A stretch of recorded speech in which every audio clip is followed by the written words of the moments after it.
Halo semua, selamat datang kembali di Rangkuman Film. Kali ini saya akan menceritakan alur cerita bagian kedua dari anime yang berjudul Drifter. Baiklah, langsung saja kita mulai dan selamat menyaksikan.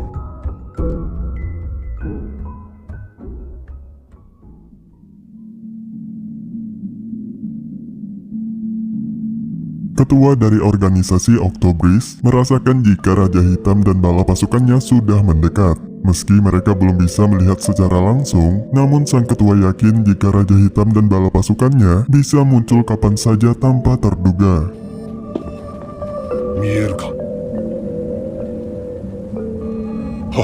Seorang prajurit dari bangsa Carnidis yang tergabung dalam pasukan aliansi kemudian bertanya kepada ketua Octobris kenapa wajah mereka tampak sangat ketakutan menjelang pertempuran yang akan mempertemukan mereka dengan Raja Hitam. Padahal menurutnya tembok pertahanan yang mereka miliki saat ini sangat mustahil bisa dilewati dengan mudah oleh musuh mereka tersebut, sebab tembok tersebut sudah teruji keperkasaannya karena sudah mampu menahan serangan dari para lawan selama 100 tahun belakangan.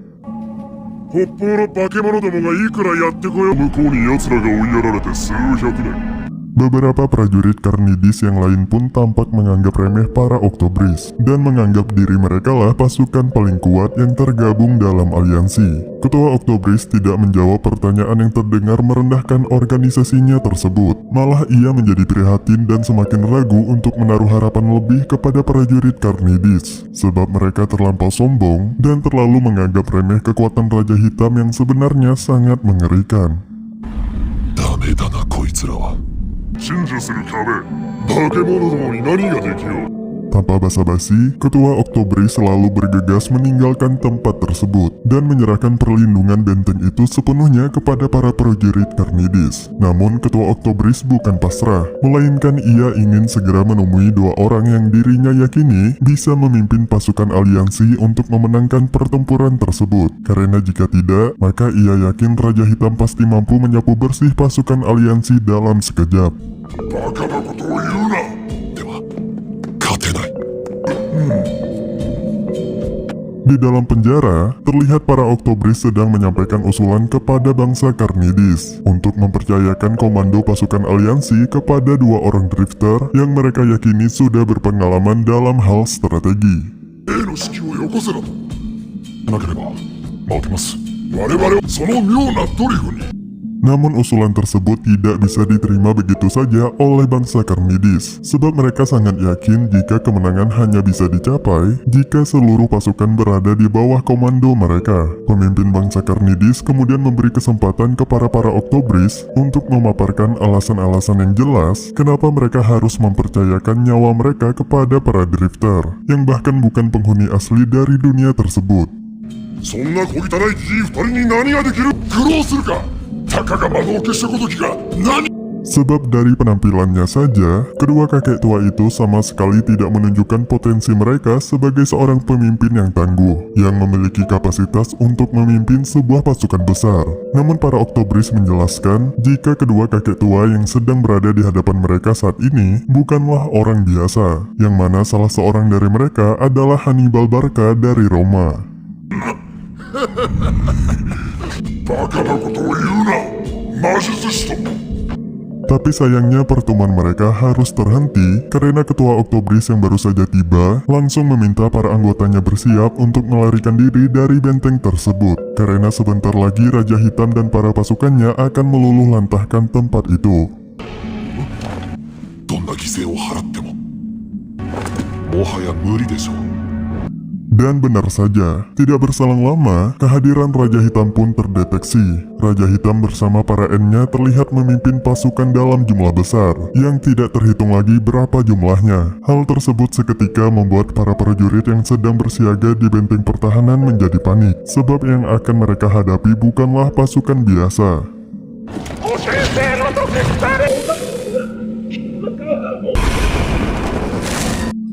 Tanpa menunggu lagi, Raja Hitam segera mengerahkan bala tentaranya untuk menghabisi bangsa Carnidis yang berada di benteng pertahanan. Kedua kubu pun mulai serang satu sama lain. Beberapa pasukan Raja Hitam berhasil ditaklukkan pada saat mereka mendekat ke area benteng. Namun itu hanyalah sebagian kecilnya saja, dan hal tersebut sama sekali tidak berpengaruh.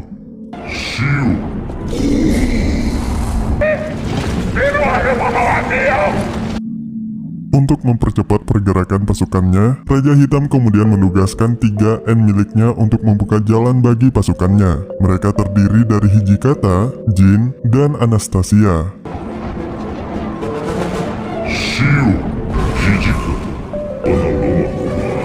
Selain berusaha menahan pergerakan musuh di darat, para prajurit Carnidis juga harus mampu bertahan dari serangan udara yang dilancarkan oleh pihak musuh. Dan hal tersebut benar-benar membuat mereka sangat kewalahan. Perlahan namun pasti, pasukan Raja Hitam berhasil mendominasi pertempuran pada malam itu.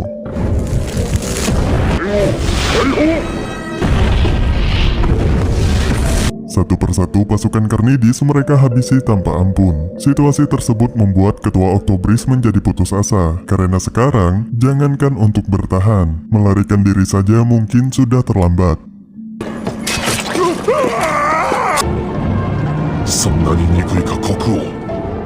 Namun tiba-tiba sebuah portal antar dimensi kembali terbuka, dan sebuah pesawat tampak keluar darinya. Hal tersebut tidak hanya mengejutkan si Ketua Oktobris, Raja Hitam dan para N-nya juga tampak memperhatikannya. Sebab mereka tahu jika orang yang berada di balik pesawat itu adalah seorang drifter, dan berkemungkinan menjadi rival para N.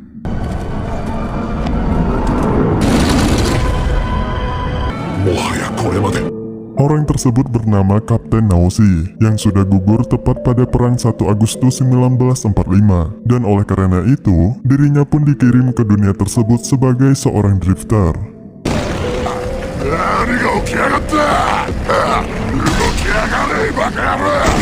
Pada awalnya Naoshi tentu saja merasa heran karena ia secara tiba-tiba sudah berada di dunia yang asing, terlebih pada saat ia menyaksikan peperangan yang sedang berlangsung tersebut.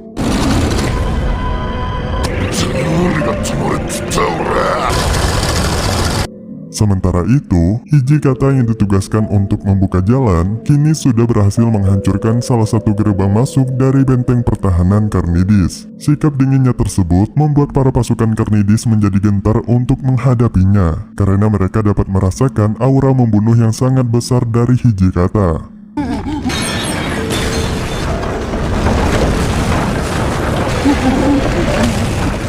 Berhubung tembok bagian utara sudah ditembus, pasukan Carnidis pun mengubah konsentrasi pasukannya ke sisi lain. Namun sayangnya, sebelum mereka dapat bergerak, Jin sudah lebih dulu membakar mereka semua menggunakan kekuatan apinya.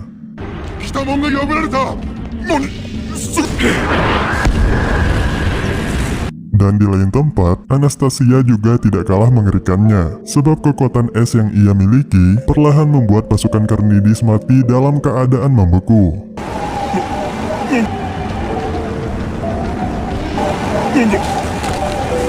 Benteng pertahanan yang sebelumnya dibangga-banggakan oleh bangsa Carnidis, kini sepenuhnya sudah dikuasai oleh pasukan Raja Hitam. Mereka terus saja membombardir tempat tersebut, dan membantai semua bangsa Carnidis yang mereka temui.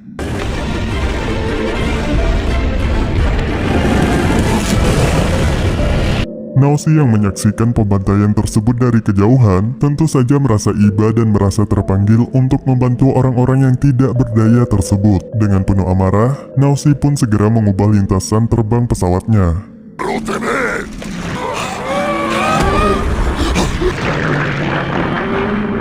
Sedangkan di sisi lain, 2 orang drifter yang sedang menunggu untuk mengevakuasi Ketua Oktobris terlihat sedikit cemas karena mereka takut rencana pelarian mereka akan gagal. Tapi beruntungnya, tidak lama kemudian Ketua Oktobris pun datang dan membawa serta kedua kakek tua yang bernama Scipio dan Hannibal tersebut untuk ikut bersama mereka.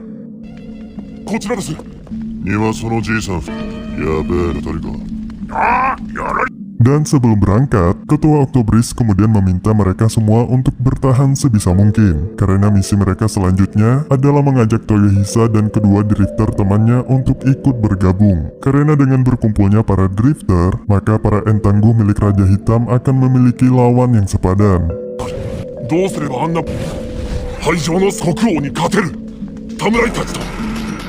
Setelah itu, berangkatlah mereka semua meninggalkan benteng utara yang sudah luluh lantah tersebut. Meski di perjalanan beberapa pasukan Raja Hitam berniat untuk menghadang mereka, tapi para drifter tersebut berhasil mengatasinya dengan menggunakan sebuah senjata otomatis.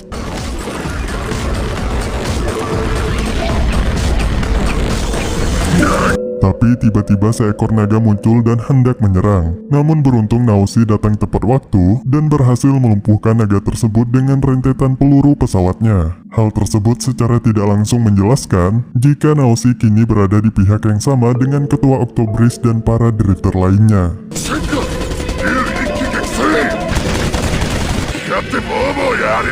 Dan pada akhirnya, usaha pelarian mereka itu pun berjalan sesuai rencana, tanpa ada hambatan yang berarti. Sementara itu, Naoshi sendiri terlihat begitu menikmati suasana peperangan tersebut. Ia terus saja menggempur pasukan naga tanpa henti.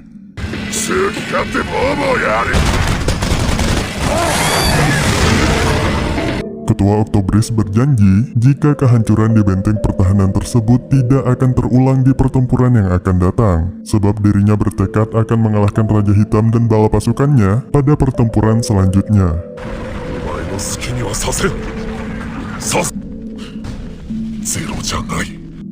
Di lain pihak, Raja Hitam juga tidak ingin berpuas diri karena suksesnya penyerangan yang mereka lakukan pada malam itu. Ia memerintahkan semua pasukan untuk terus mencari para drifter dan juga membantai semua pihak yang bertempur bersama mereka tanpa terkecuali. Raja Hitam juga berjanji jika dirinya tidak akan berhenti sebelum impiannya tersebut tercapai.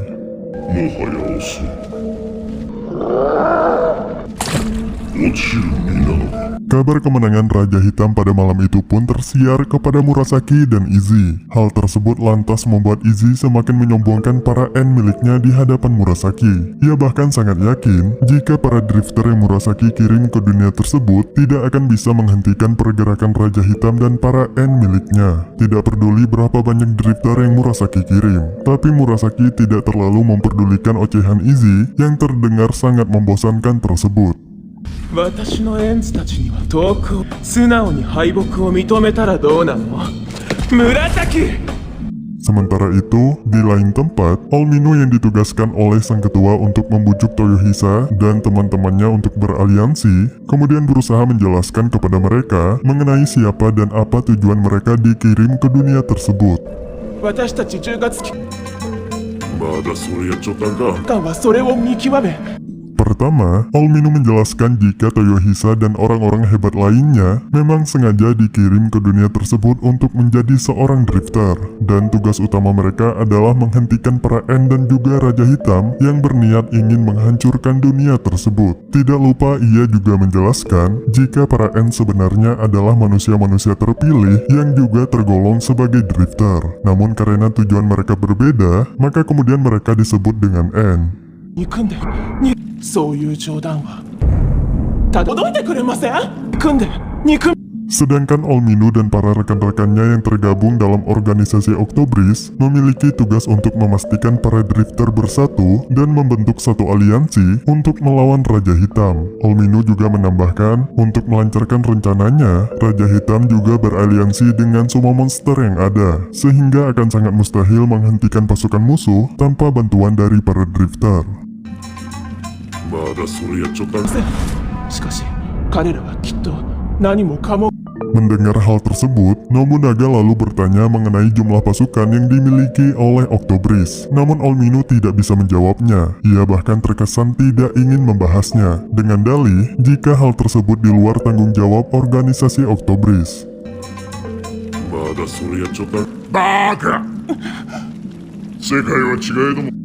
Mengetahui hal tersebut, Nobunaga sontak menjadi pesimis jika mereka tidak akan mampu memenangkan pertempuran tersebut, meski dengan bantuan para drifter sekalipun. Sebab sebagus dan sekuat apapun strategi mereka, semua itu akan sia-sia saja jika mereka tidak memiliki pasukan yang membantu di medan pertempuran. そんなバカ。俺は軍艦を絶対に手放さねえよ。Olmino yang tidak ingin kehilangan kepercayaan dari Nobunaga dan teman-temannya kemudian mengatakan jika mereka sedang mengusahakan bantuan dari para bangsawan untuk mengirimkan bala tentaranya. Tapi lagi-lagi pernyataan Olmino tersebut membuat Nobunaga tertawa, sebab ia sangat yakin jika para bangsawan tidak akan pernah mau mengirimkan pasukannya, terlebih membiarkan kekuatan militernya berada di bawah komando orang asing yang bukan berasal dari dunia tersebut. ドリフターズが国を取ればよいのだ。んなもんは簡単なことよ。 Penjelasan Nobunaga tersebut membuat Olmino tercengang karena apa yang ia katakan tersebut memang benar. Berhubung Nobunaga terlihat memiliki pengalaman dalam peperangan, Olmino pun memintanya untuk memberikan sebuah saran yang bisa mereka usahakan untuk mengumpulkan kekuatan agar mereka bisa memenangkan perang tersebut. お前たちの世界の平和と幸せのため、東北に国取りを始める。それに Dan tanpa diduga, Nobunaga malah menyarankan agar mereka mengambil alih kekuasaan dari tangan para bangsawan terlebih dahulu. Nobunaga juga mendeklarasikan jika misi tersebut akan mereka lakukan di bawah komando Toyohisa sebagai pemimpinnya, tidak terkecuali para Octobris dan pihak lainnya yang ingin beraliansi bersama para Drifter. んなもんは簡単なことよ。座ろうと思ったのだが、お前座らせてやろうぞ。 Usulan tersebut tentu saja membuat Olmino sangat terkejut, terlebih lagi Toyohisa. Karena tanpa koordinasi, Nobunaga dengan seenaknya menunjuk Toyohisa sebagai ketua. Walau usulan Nobunaga tersebut terdengar sangat berisiko, namun Olmino sendiri menganggap jika tidak ada salahnya bagi mereka untuk mencoba. 東北に国取りを始める。それに しかしその考えに Sementara itu, pasukan Raja Hitam kini benar-benar sudah menguasai tembok pertahanan bagian utara. Walau begitu, peperangan tersebut juga mengakibatkan banyak tentara mereka yang gugur. Dan dari laporan Rasputin, tidak sedikit dari golongan para monster mengalami luka parah. しかし生半可な方法では Namun hal tersebut bukanlah masalah besar bagi Raja Hitam, sebab dengan kekuatan sihirnya, tidak butuh waktu lama bagi Raja Hitam untuk memulihkan seluruh tentaranya, bahkan yang mengalami luka berat sekalipun. ラスプーチ。国王に Raja Hitam kemudian meminta Rasputin untuk menyebarkan berita tentang kemenangan mereka tersebut, serta mengajak semua ras dan bangsa yang membenci manusia untuk bergabung bersama mereka. 生半可な方法では 本外は少なかったですが、龍騎4騎は Selain itu, Raja Hitam juga memerintahkan semua N-nya untuk mencari tahu keberadaan para Drifter, dan sebisa mungkin menghabisi mereka satu persatu sebelum mereka berhasil menyatukan kekuatan. 全て我が腹からだ。国王様、カルネアデス保健。 Di lain tempat, pesawat milik Naoshi mengalami masalah karena kerusakan yang terjadi akibat pertempuran sebelumnya. Oleh karena itu, Naoshi pun terpaksa mendaratkan pesawatnya tersebut di hutan belantara.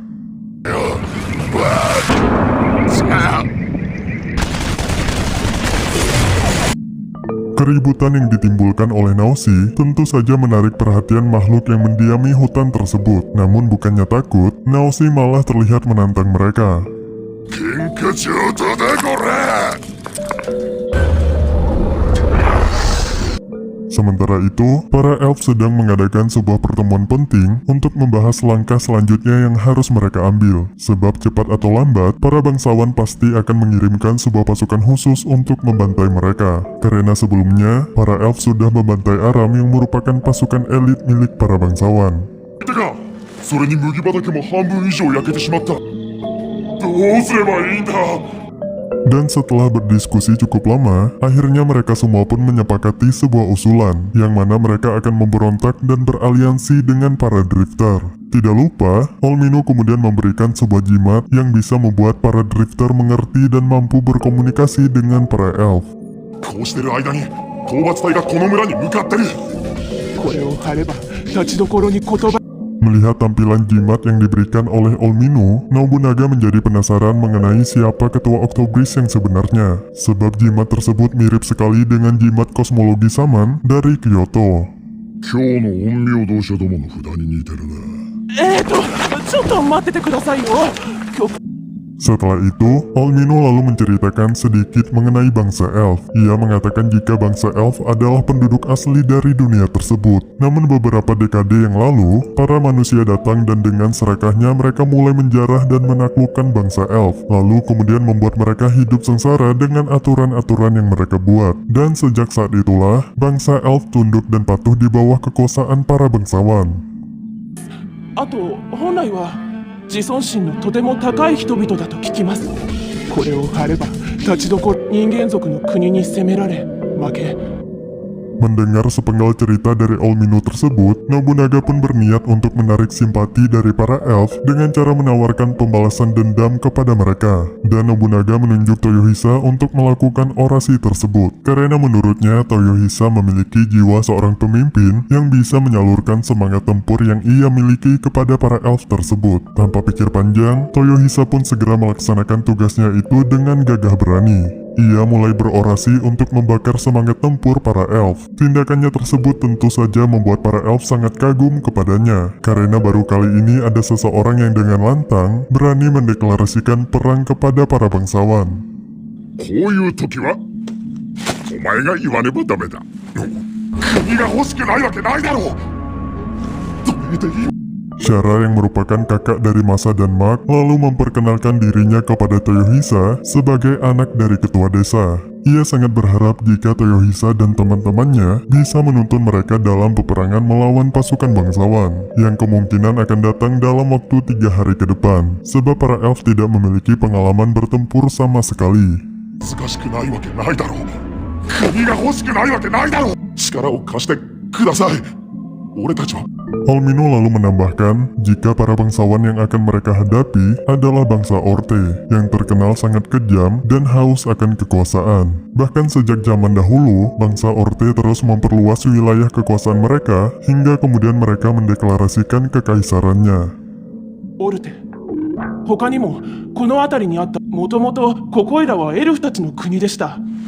Dengan kekuatan tersebut, bangsa Orte terus melakukan doktrin kepada para elf dan penduduk asli lainnya jika ras manusia lebih unggul dibandingkan mereka dalam segala hal. Cara tersebut dimaksudkan untuk menanamkan ketakutan kepada para elf dan yang lain agar mereka selalu patuh dan tunduk terhadap para bangsawan. どうするかね、豊久。フォードに落とされました。オルテ王国は今や帝 Dan dari cerita tersebut, Nobunaga kembali menemukan sebuah harapan yang bisa memperbesar kemungkinan mereka untuk menaklukkan kekaisaran Orte, sebab mereka bisa memanfaatkan rasa kebencian yang sudah dipupuk oleh kekaisaran Orte tersebut untuk mengajak bangsa yang sudah mereka tindas melakukan pemberontakan. 収奪は貨車回すのと同じよ。どうするかね、豊久。 Keesokan harinya, para prajurit bangsawan yang berjumlah 200 orang terlihat mulai bergerak menuju pemukiman para elf. Misi mereka tidak lain, yaitu untuk membantai habis semua elf sebagai konsekuensi karena sudah berani menentang para bangsawan. 大げさじゃないか。それがドリフたちに殺されたって話だ。耳長の村一つ。 Mereka juga mengantongi informasi jika kini para elf sudah beraliansi dengan para drifter. Walau begitu, para prajurit tersebut tetap bertekad melaksanakan perintah yang sudah dipercayakan para bangsawan kepada mereka. されたそうだ。まさかそんなに強いのか。ドリフってのはエルフどもに。 Dan setelah menempuh perjalanan yang cukup jauh, prajurit Orte malah dibuat bingung karena tempat yang mereka datangi tersebut sudah ditinggal oleh para elf. Padahal sebenarnya, hal itu adalah bagian dari taktik perang Toyohisa dan teman-temannya.